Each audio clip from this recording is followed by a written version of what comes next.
Tonight at 6, another loss for the Wisconsin Badgers football team. Melissa Kim has highlights. This is News 3 at 6. Good evening and thanks for watching News 3 at 6. I'm Amanda Quintana. Another disappointing day for the Badger football team. Let's go right away to News 3 sports reporter Melissa Kim. Yeah, hey there, Amanda. Yeah, it's been an emotional roller coaster of a season for the Badgers. That was no different in today's game at Penn State.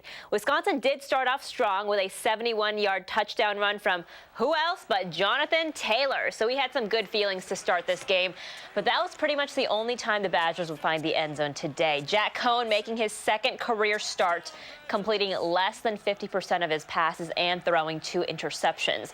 The Badgers defense did come up big, though, recovering 2 fumbles. TJ Edwards with 12 solo tackles today. But the Badgers losing to the 22nd ranked Nittany Lions 22-10. We'll have much more coming up later in sports. Amanda.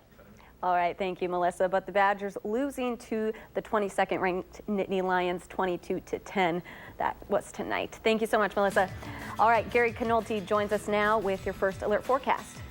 Well, Amanda, we've got some snow showers and flurries heading in our direction for at least a little bit of the overnight hours. Let's start out by taking a look at visible cloud track. Morning sunshine gave way to some clouds this afternoon, but you can clearly see the snow on the ground. That's the white that doesn't move, especially east of Madison into parts of northern Illinois. But Doppler track is showing some snow showers and flurries. The southern portion of that, while it appears to be breaking up, a lot of that just not reaching the ground. In fact, you can see, it looks like a lot of snow moving into southern Wisconsin, but if you look at visibilities, they're at or above 10 miles. So if snow is making it to the ground, it's just in the form of a few flurries. Any accumulating snow should stay to the north of our viewing area. Low temperatures this morning started out chilly. Here in Madison, we were down to 17 degrees, but it was as chilly as 9 degrees above zero in Viroqua. And high temperatures today generally were in the upper 20s. Here in Madison, we didn't even make it to 30. And right now, temperatures are still in the upper 20s with wind chills in the middle teens to the lower 20s. By tomorrow morning, look for temperatures to be in the lower 20s. Again, just a chance for some snow showers or flurries overnight. Tomorrow, variable cloudiness and cold with a high temperature of 37. That's your first alert forecast. Thanks, Gary. Tonight, hundreds are honoring the 3 Girl Scouts and mother in Chippewa Falls who were killed by an allegedly intoxicated driver exactly a week ago tonight. News 3's Adam Duxter was at one of those vigils and has more on how they're being remembered. I'm in Sauk City, where members of the local Girl Scout community are gathering today to honor the lives of Girl Scouts lost in Wisconsin last week. Scouts and their families gathered today to honor the lives of Sarah Schneider, Haley Hickel, Jana Kelly, and Autumn Helgeson, who were killed 1 week ago today by an intoxicated driver. The vigil is part of a national day of remembrance of the 3 Scouts and parent volunteer. Parents of Girl Scouts in Sauk City say the events have impacted them on a local level. I got calls from people saying we want to be involved, we want to be included.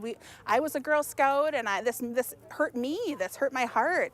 And so, you know, people just really want to be together when they're mourning.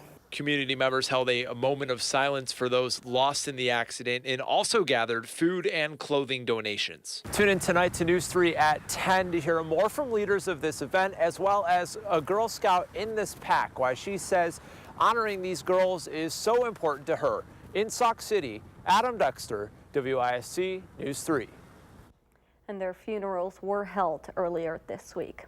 The news of mass shootings in schools and public places impacts the whole country. A parent's worst fear is one day those headlines will hit home. Our Madeline O'Neill tells us how one Baraboo woman is making it her mission to make sure they're as prepared as possible if tragedy strikes. Amanda, as a parent and former teacher in Baraboo, Stacy Jacks can't help but worry about the possibility of a mass shooting. But she says there's something public spaces can use to save lives that could one day be as common as a fire alarm. Even just a 1-minute delay means lives. Every single second counts. When an active shooter holds such an advantage. Now, his element of surprise allows him an average of 3 to 5 minutes to execute his plan.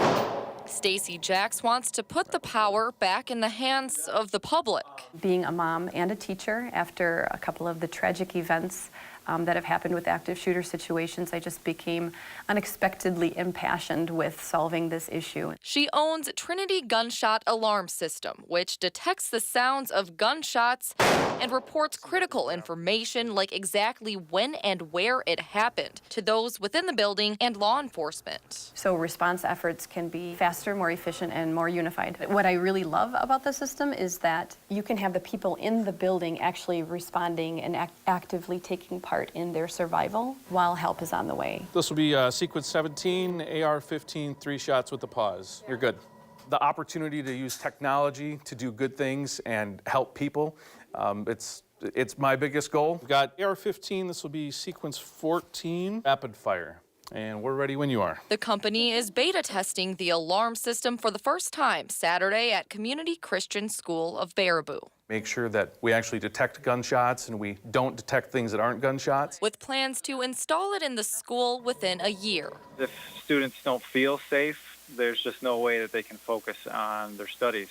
So for us, it was just a no-brainer. Let's do 2 shots with the pause between them. This is a big thing, and to see it happen and be developed in the small town of Baraboo, first of all, it's really incredible, but also it's kind of a testament to what can be done today with technology. That technology, which Jax predicts will one day be standard equipment in public buildings, has the potential to afford people precious time. You can do a lot if you have information in a second's worth of time. Trinity Gunshot Alarm System's goal is to get this technology into as many public places as they can, and they're already working with a number of area schools, a government building, and a downtown Madison nightclub to get the systems up and running. Amanda? Really interesting story. Yeah. Thank you, Maddie. Coming up, a day before Veterans Day, a World War I memorial opens in Baraboo.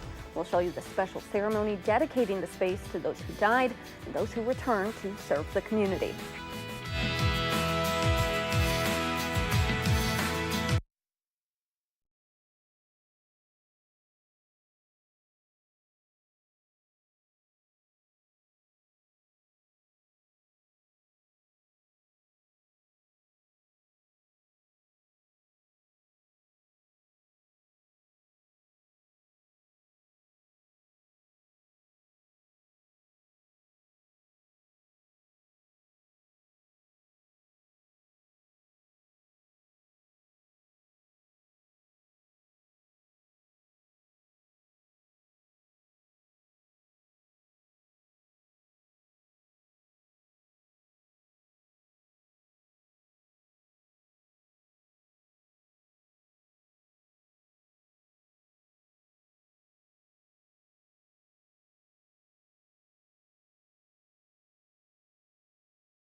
Welcome back. A number of Veterans Day events are taking place this weekend, honoring the 100-year anniversary of Armistice Day.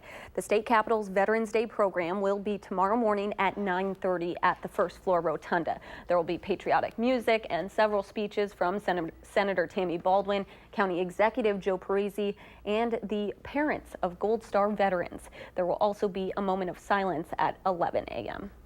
A memorial of a World War I battle is officially open in Sauk County. A special ceremony was held today. As Josh Sprider reports from Baraboo, the cold didn't keep hundreds from coming out. After a lot of hard work and determination, a World War I memorial was officially dedicated in Sauk County Saturday.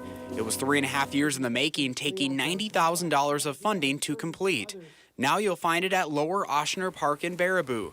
Baraboo High School history teacher Steve Argo and the Baraboo 21 Club worked to create the memorial, honoring both those who died and those who returned to serve in the community. It's specifically to thank the British Navy for rescuing those 21 boys from Baraboo that were on the Tuscania, but also the nearly 2,000 others that were on the same ship. So in my eyes, we needed a kind of national memorial for this. News 3 first introduced you to artist Homer Dan earlier this summer. He sculpted the memorial out of clay, honoring the 200 soldiers who died on the ship heading to Europe that was sunk by a German torpedo in 1918. He says his work on the memorial was the least he could do to say thank you. After the clay memorial was bronzed at a foundry in Illinois, Dan applied a wooden backing and mounted it on a stone wall at the park. The memorial was built to withstand all of the weather we experience here in Wisconsin. I'm told the sculpture will always be lit, so it's always available for people to honor those who have served. In Baraboo, Josh Breiter, WISC News 3. Thank you, Josh. And tomorrow marks the 100th anniversary of the war's end. It is starting to get cold. That means the farmers market is moving inside. But ahead of the move, organizers are ensuring food safety in response to a study from Penn State saying farmers markets don't take enough precautions to prevent illness. And it looks like we're going to stay cold for much of the upcoming week. I'll have your first alert forecast in just a few minutes.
Federal, state, and local groups are forming a partnership in Wisconsin to help grow wild rice. Wild rice used to flourish in some parts of Wisconsin, and now researchers with the University of Wisconsin-Green Bay and the U.S. Fish and Wildlife Service are trying to bring it back. They're in the third year of planting, and they say the rice is starting to grow.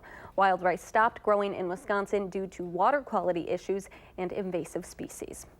Local foodies enjoyed the last outdoor farmers market on the square today, along with celebrating a successful season. Organizers are responding to food safety study from Penn State that calls practices at farmers markets into question. Chris Lewinberg tells us more. All right, that's $9. On a cold day, these baked goods are about as close as you'll get to fresh out the oven. If they venture out, no matter the weather, we will be here. Whatever it takes, we will be here. Chris and Lori's Bakehouse has been at the Dane County Farmers Market since 1997. 27 varieties of scones, from the least healthy to the most healthy. Just because their scones are more on the indulgent side doesn't mean that they aren't concerned with health and food safety. We have all the bases covered for sanitation ourselves, but I think regulation as far as keeping sanitation in the forefront overall is a good idea. And a study released by Penn State last week would agree. Through a series of concealed and state sanitation observations as well as surveys, researchers found that vendors at farmers markets took inadequate food safety precautions, namely improper hygiene and glove usage with meats, produce, and ready-to-eat foods. But we do require a minimum of compliance with all of the local and state laws. According to Sarah Elliott of the Dane County Farmers Market, on the square, food safety rules are baked in. Food safety is something that is always going to be, we can always do better at it. Like, there's not some magical point that you've reached it and it's like, oh, success, we're done, we've achieved it. The farmers market rulebook says that organizers can inspect a vendor's production area without warning to make sure that the products meet safety standards. One scone it in a bag or as is. At Chris and Lori's Bakehouse, they say that keeping food safety in mind is all in good taste. That's one of the ways that we can earn their trust overall, is making sure they know we, use the best practices possible. For News 3, I'm Chris Lewinberg. The Dane County Farmers Market will move indoors in the coming weeks to the Monona Terrace for their holiday market. Happening right now, a colorful holiday tradition kicking off tonight in Madison. Just about an hour ago, the switch was flipped at Olin Park for the annual Holiday Fantasy in Lights. It is the 30th year of the holiday celebration. From now until New Year's Day, you can see the lights every night after 4 o'clock, and the best part is it is free.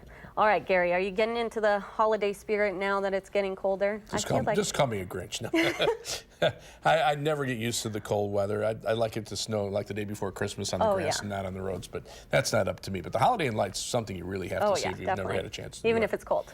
Well, on this day back in 1975, the Edmund Fitzgerald sank on Lake Superior in the middle of a ferocious early season storm. The storm system started in Kansas with just a general area of low pressure, but as it moved to the north and northeast, right across Iowa and through the state of Wisconsin and then over Lake Superior and into southern Canada, it deepened very rapidly from 1,000 millibar pressure to 977 millibars. That's what you would see in about a Category 2 or Category 3 hurricane. And there were some wind gusts that could have been approaching 100 miles per hour on parts of Lake Superior as the Fitzgerald moved over the eastern end of the lake. And unfortunately, even though this is one of the biggest ships on the Great Lakes, that was enough to sink it. 29 lives lost in the sinking of the Edmund Fitzgerald sometime between about 7 and 8 o'clock in the evening. And it was just, if it had made a few miles more, it really would have been into more protected waters and probably would have survived the storm itself. Tonight we're looking at just some light snow showers and flurries moving through southern Wisconsin. A lot of that may not even be reaching the ground. This snow certainly is, but to the south, the snow generally is aloft. You can see the visibility is at or above 10 miles, indicating maybe just a few flurries. But farther to the north and west, you can see those visibilities dropping to below 10 miles, in some cases down to about a mile and some light snow. Edgewater Skycam in downtown Madison, not showing any snow there. You can be able to see it at least in the lights of the Capitol. High today, only 29 degrees, almost 20 degrees below the average high of 47. Low temperature this morning, 17, and right now we're at 28 degrees with cloudy skies. Winds out of the south. south-southwest at 7 miles per hour, dropping our wind chill to 21 degrees. High temperatures over the week ahead, staying well below normal, only mid-20s for Tuesday. By Thursday, temperatures should be back to around normal, but then we see another little shot of colder air for the end of this week. But as we head into next week, the 8 to 14-day temperature outlook taking us through the Thanksgiving holiday, calling for about a 50 to 60% chance of above normal temperatures over Wisconsin. That's good news as we head toward the Thanksgiving holiday, and even more importantly, below normal precipitation expected through much of the northern part of the United States as the storm track stays mainly to the south, and that would mean some good travel conditions here. Now, there's snow cover over much of the Midwest. Up to the north, lake effect snow has dumped over 6 inches of snow over much of the UP of Michigan, but for us, that just means that the cold air is going to stick around a little longer. Our forecast for tonight, mostly cloudy and cold, some evening snow showers and flurries, especially north of Madison with a low of 22. Tomorrow, well, past the overnight forecast, but tomorrow variable cloudiness and cold, high temperature at 37 degrees. You can see on future track the best chances for snow north of Madison tonight. Then tomorrow, just some clouds and maybe a little sunshine mixed in with high temperatures in the upper 30s. Tomorrow night, those winds start to shift around to the northwest, and by Monday, high temperatures will be back down to around 30 degrees and drop off pretty rapidly after that. As we look at the 7 to 10-day forecast, temperatures below normal for the first half of next week, a little bit of a warm-up toward the end of the week, some flurries on Friday, and then a warm-up as we head into the following week. Well, we've got plenty of football today, including highlights from the 26th edition of the George Christ Bowl between Platteville and Whitewater. Can the Warhawks cap off their perfect season with a win? That's next in sports.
Well, as expected, Alex Hornibrook was out for today's game at Penn State, still recovering from the concussion he suffered against Rutgers last week. So Jack Cohn in for his second career start under center for the Badgers.